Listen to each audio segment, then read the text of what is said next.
Hi, I'm Stephen Garvey, founder, leader of National Citizens Alliance of Canada, NCA, Canada's true populist, nationalist party. Canadian Nationalist Party. Populist in terms of serving, listening to, acting on behalf of the Canadian people, representing the Canadian people, truly and fully, no strings attached. And we have a really fun presentation tonight. And I know we've seen some comments earlier today that people don't want to hear Trudeau. But we're going to unpack this globalist puppet tonight, statement by statement. And this is important because it's a battle of ideas, ideology. And we could have any other mainstream politician tonight. Mainstream, I call them front persons. They're not leaders. I don't follow them. Most Canadians don't follow them. Do you? Trudeau's not a leader. Come on. He's just a puppet up there on a stage. That's it. He's not a leader. He's a front person. So let's start using different language now. Stop calling these mainstream front persons leaders. They're not leaders. They're just string to globalist corporations. There's a revolving door to corporate boardrooms. Back and forth. Corporate boardrooms into government. This is a fact. All these mainstream parties are working together behind the scenes. And this is shown clearly through the Privy Council, the unelected, unaccountable shadow government of the federal government. These are facts. Agenda 2030, which none of these globalist front persons, mainstream party front persons ever mention. Yet it's being implemented on all levels of government. It was Harper who adopted it, and all levels of government are implementing it now. And there's been zero opposition in Ottawa and zero consent of the Canadian people. Agenda 2030 is all about climate change, global world order, global citizenry, open borders. Migration Pact is 1/10 of Agenda 2030. Very insignificant. So let's get to this video. We're going to critique globalist puppet Trudeau. I'm calling him that because that's what he is. He's a globalist puppet on a stage. It's all political theater. He's just acting up there. So let's look at this shill and see what he's up to.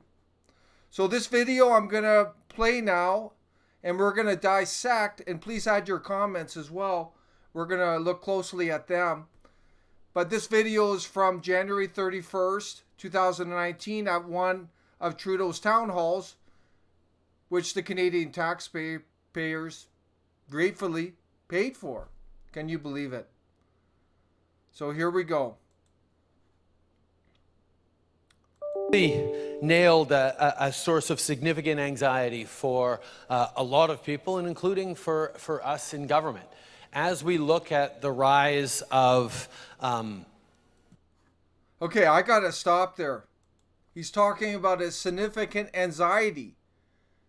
And he's projecting it on all Canadians. And then he lumps in the government. That is a false statement. That is a false statement. If anything, Canadians have anxiety over the direction of the country, the extreme taxation, the open borders. This anxiety Trudeau is referring to is the globalist shills in Ottawa, in the mainstream parties, and those in the shadows who are worried about populism, nationalism, emergence, and growth, as shown in Europe, US, Australia, and more in Canada. That is a fact. Aggressive nationalism, populism that seems to be devoid from facts and anchoring in emotions. So listen to that nonsense. He's trying to say that anxiety is connected to aggressive nationalism. Where is it, everyone? Where is this so-called aggressive nationalism? He doesn't provide any facts. If there's aggressive nationalism, does that mean there's non-aggressive? And what's so bad about Canadian nationalism? For at least half of our history, we were Canadian nationalism. There was no debt. The country was run very efficiently. There were shortcomings here and there, but it was run very efficiently, and it was putting our people first. And then he says, populism. No facts, devoid of facts, anchoring in emotions. Is NCA a populist party devoid of facts? That's all we talk about. Trudeau provides no examples, no facts, and you will see in this presentation, he's doing what he's claiming populism is doing. He's providing no facts, and he's appealing to sentiments and emotions. He's spinning everything upside down. As we see increasingly unpredictable behaviors by some of the larger economies in the world, we might ask ourselves, well, what's a country like Canada supposed to do? Unpredictable countries in the world, larger economies, because the U.S. is standing up for its rights?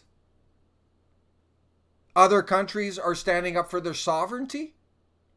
Yet Canada has capitulated to the UN. We've given up our sovereignty, as Harper echoed in 2010 at the G20, where he says we have to sacrifice our sovereignty. Canada, unfortunately, has become a joke internationally. We're basically a pilot case of the UN globalist agenda. That's it. All these mainstream parties, forget their tweets, forget their sound bites, their photo ops. Those are all manipulation. They've all been stringed to these globalist corporations and into this UN globalist agenda. That is a fact. To do? And I think the answer is be even more Canadian than we already are. Oh my God, could you believe that? Be even more Canadian than we already are. This is coming from Trudeau. He doesn't define what Canadian is. Remember in 2015, he said we're a post-national state. He doesn't know, we don't have a distinct identity, cultural norms, heritage, values. That was in 2015. And now he's talking about being more Canadian? No facts, no definitions. He's appealing to emotion, to sentiments.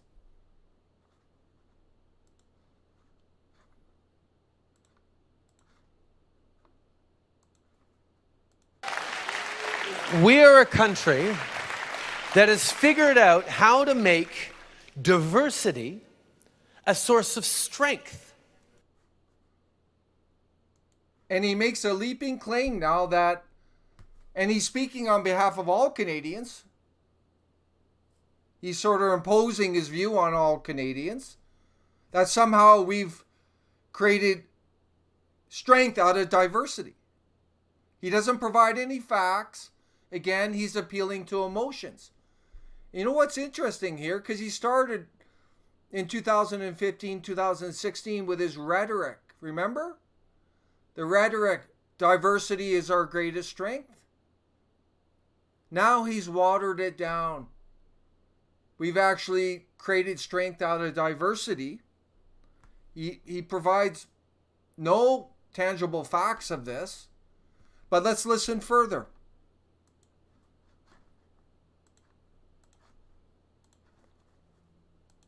Not a source of weakness. The differences, and I don't mean just, diversity of ethnic backgrounds and multiculturalism, although that's, of course, a piece of it. But the geographic diversity of this country, from Newfoundlanders to folks living on Vancouver Island to folks living in the north, there's a huge range of geographic experiences in this country. There are 2 official languages and hundreds more spoken in homes across the country. Now, there is also diversity of perspectives. People... Okay, now this is an absolute joke. So he's just providing examples of diversity, but he's not showing that there is strength. Somehow he's saying by migrants, permanent residents, citizens, etc., speaking hundreds of languages in their home is somehow good for Canada. He provides no reason to explain that. How is that fragmentation, that linguistic fragmentation, good for Canada? How is that a strength? He talks about the geographic. And then he talks about diversity of perspectives. And he's basically lying there, because what they're doing, they're censoring the political correctness culture. There isn't diversity of perspective. There's hate speech laws. There's M103. They're bullying people. They're encouraging fascist-like organizations like Antifa to bully, intimidate, and be violent on Canadians who have a different perspective. Facebook is being censored. Other social media is being censored. People are being charged. There is not diversity of perspective. There's becoming a tyranny of perspective. People think differently and vote differently and value things differently in different parts of the country. And that has always been a challenge in terms of holding together what it is to be Canadian. And that's a fault. He's lying there again. Canada, before Pierre Trudeau, was very united. We were very united as Canadians. It's only since the globalists, from these mainstream parties, since Pierre Trudeau, that things have become more divided as they bring in the mass immigration, as the borders are open and they're encouraging people, newcomers, not to integrate. We're very divided now. But he's trying to say we've always been divided. Sure, there's been conflict between the Anglophones and Francophones, but overall, we've been united as a country, I would argue. Way more united than what we are today. Picking a path forward for all of us. But not only have we managed, but we've managed to do so in a way that has made us stronger and more resilient than most countries around the world. Wow. Wow, what a leaping statement, that somehow we are stronger and more resilient than most countries around the world. No facts to back this up. And somehow through this mass immigration, we're somehow stronger and more resilient. Yet we're facing incredible division, censorship, extreme taxation. Canadians, traditional Canadians, are coming last. They're being replaced. Yet he's telling us we're more stronger and resilient.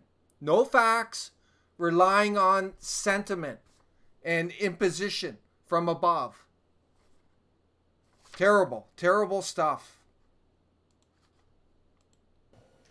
We have something pretty darn good going here. We have something pretty darn good. Emotional appeal. Reliance on sentiments. No facts. Again, someone's viewpoint being imposed on everyone else. Troubling. Canada. And it happens because we are anchored in values of openness, respect, compassion, a willingness to work hard, a desire to be there for each other. Very interesting. And now he starts imposing very abstract values on Canadians, telling them who they are, very abstract. They're talking about openness. Is he referring to open borders? I would argue he's so general there, but I would say this is globalist openness. Openness to the world. Come here. We're going to take care of you. He talks about compassion. You can link this in the globalists.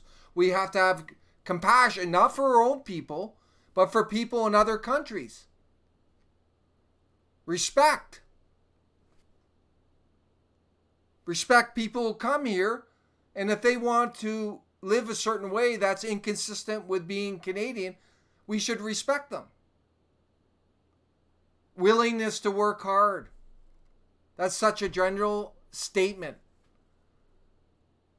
Be there for each other. How are we there for each other when we're pushing down anyone who does not go along with this globalist agenda? There's holes in what he's saying. It does not make sense. There's no facts. It's all sentiment. Things that just about every country aspires to, but we have codified in our Charter of Rights and Freedoms and mostly in our shared history. Now he's spewing nonsense here. The Charter, the Canadian Charter of Rights and Freedoms, it was created by these mainstream parties. It has in it the extreme multiculturalism written right into it. The globalist agenda written right into the Charter, Section 27, also Section 15 on the right of all people in Canada to live the way they want, basically saying no integration. This is written right into the Charter, as are the equalization handouts. The NCA supports 9 amendments of the Charter. Check our policies. This Charter is at the source of the problems in Canada. The division, the globalist takeover, stems from the Charter. Whereby we understand that being a typical Canadian actually doesn't mean much. Doesn't tell anyone about what language you might speak, or where your parents might have been born, or what your religion is, or what country you might live in, because we have an incredible diversity. So now he's pushing the globalist village, the post-national village, and he's saying typical Canadians. And I infer traditional Canadians don't matter. What matters is the increasing diversity in the country, which is primarily fueled through the sustained mass immigration of all these mainstream parties. That's the truth. We are turning into a globalist village. Ethnic enclaves are expanding and increasing. This is a fact. There's more division in the country. There's cultural division that's growing, ethnic division. Traditional Canadians are being replaced demographically through the sustained mass immigration. This is a fact. By 2100, traditional Canadians, primarily European Canadians, First Nation, Métis, Inuit, will go from, right now they're about 70%, they will drop all the way down to 20% if this mass immigration insanity continues. And the thing that binds us together are actually our shared values. And being a country that defines itself through shared public values is something that we need to be exemplifying to the world. This is textbook globalist rhetoric now. It's been watered down. When he talks about shared public values, he's talking about globalist values. And he's making a leaping claim, and this is what these globalists think, that somehow they bind everyone. When in fact, what binds Canadian is ethnicity. That's the glue that binds. And we're losing it now. And what's going to happen if this continues, everyone's going to be floating in these globalist values, disconnected from their community, from each other, from their regions, from the country even. They'll be just floating. They'll just be taxpayers and consumers. That's what's happening. That's what he's peddling. He's robbing. Globalists like him are robbing the glue that binds this country.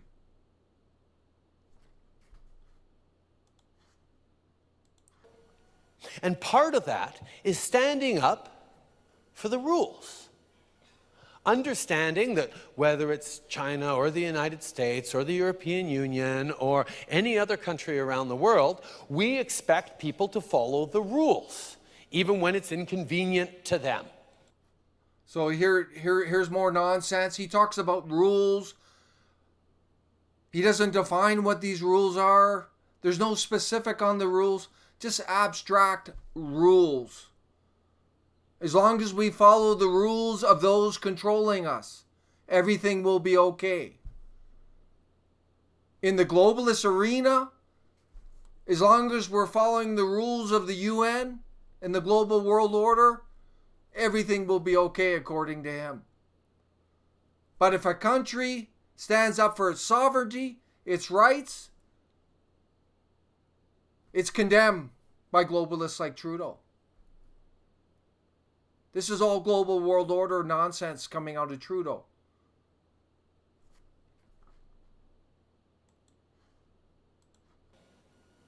And being firm about this is actually the role that Canada has taken and stepped up on over the past years in the world. And what we're seeing, as I mentioned on this China situation that we're having, is countries around the world realizing that standing up to support Canada in just saying, look, we're not looking for advantage here.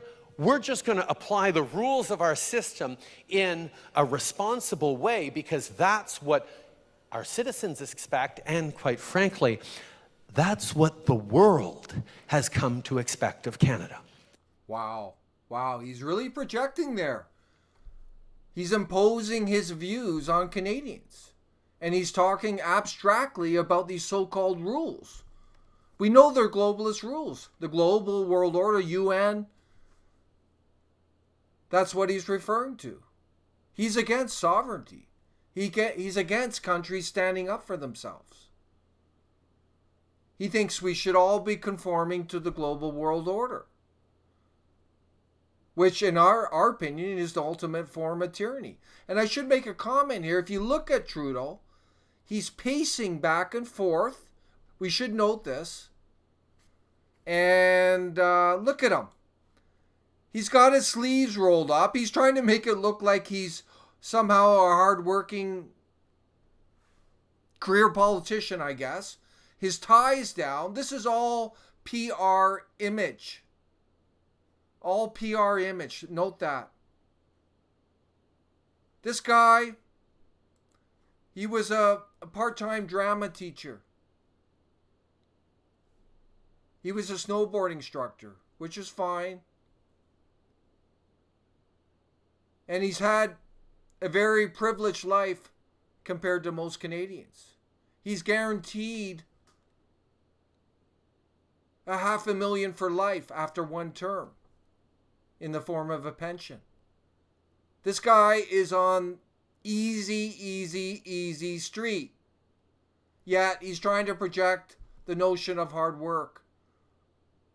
I'm not buying it, and I don't think you're buying it. Just be careful. This is manipulation going on, visual manipulation, and we're breaking down his content. Let's get back to it. We don't get to tell the rest of the world how they need to behave. We don't have the military or the economic might to do that. But we can provide an example of how well a society works when we make responsible, thoughtful choices. How well a society works. Give us facts. He's claiming Canadian society is working so well. There's some good things about it, of course. But there's some real deficiency. It's heading in the wrong direction. We all know it. This mass immigration. The replacement of traditional Canadians. The growing censorship. Political correctness. The corrupt top-down politics in Ottawa. We all know it. The censoring and beating down of political opposition.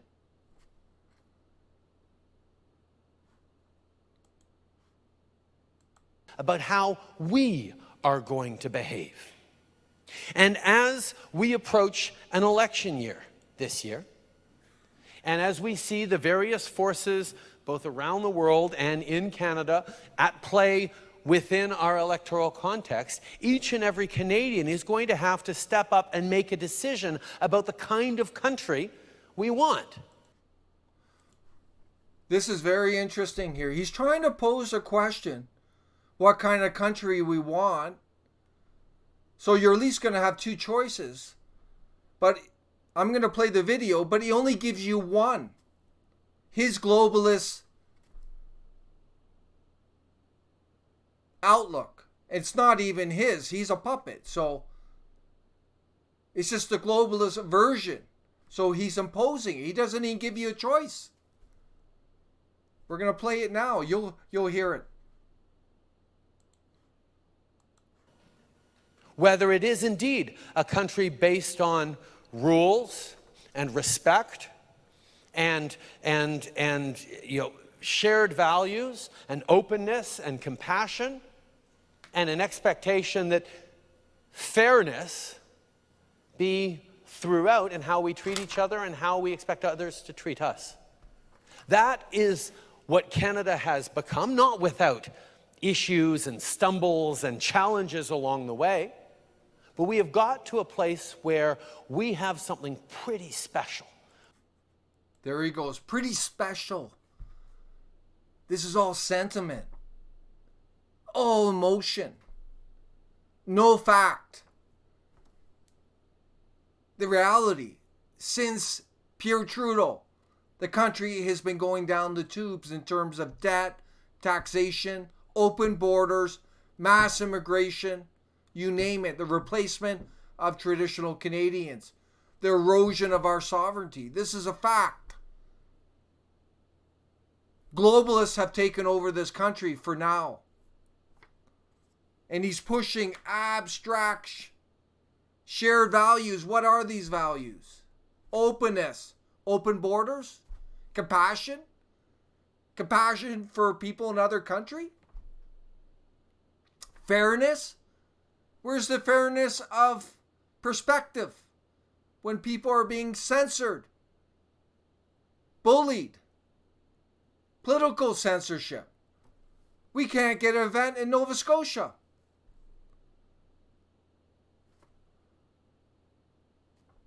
This is going on. Where is the fairness? It's either their way or you're condemned. There's no fairness. This is ridiculous.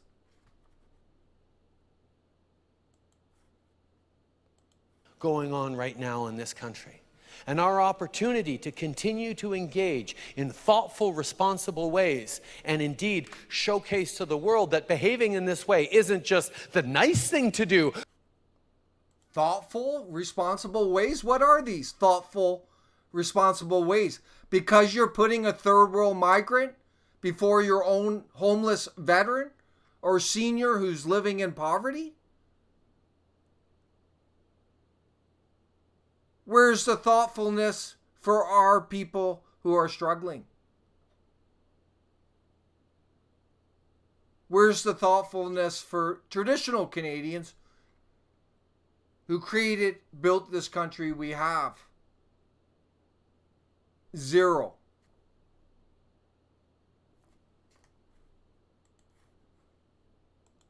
But it's the smart and effective way to create a real and fair chance to succeed for all your citizens and greater prosperity. That is the message that I am counting on Canadians to continue. Smart and fair way. He gave it away there. And this is all linking back to the charter, the non-integration of newcomers, turning the country into a post-national globalist village where anyone who comes here can live as they choose within our laws. They don't have to integrate. They don't have to conform to our cultural norms, our identity, our heritage. This is what he's peddling. This post-national globalist village. No distinct identity, no distinct heritage, no distinct culture. That's what he's peddling.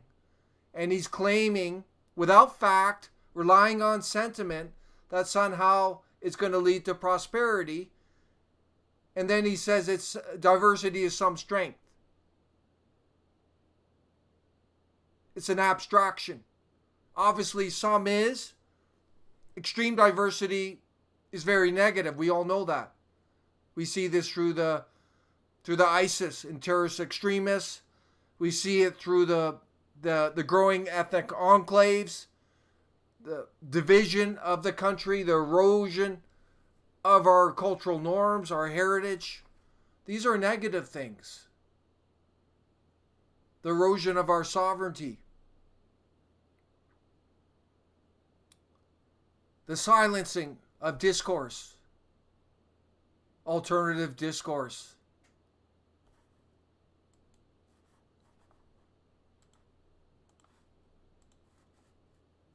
To carry in their reflections, yes, in this election year, but beyond, in how we engage with the world and how we expect our leaders to engage with the world. Thank you. Wow. Unbelievable. So he never gave an alternative perspective. So I'll give you one quick here before I sign off. And this is the NCA perspective. Canadians first. Canada first. Look after our Canadians in need. Stand up for Canadian sovereignty, citizenry. Have responsible, balanced immigration, whereby immigration is a means to supplement our domestic population rather than replace it. Have government in service of the people, accountable to the people, to recall, referendum.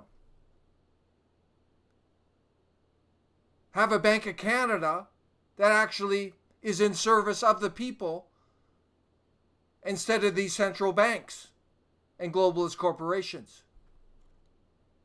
These are only some of the things. And we're not opposed to helping other people in the world, working with them.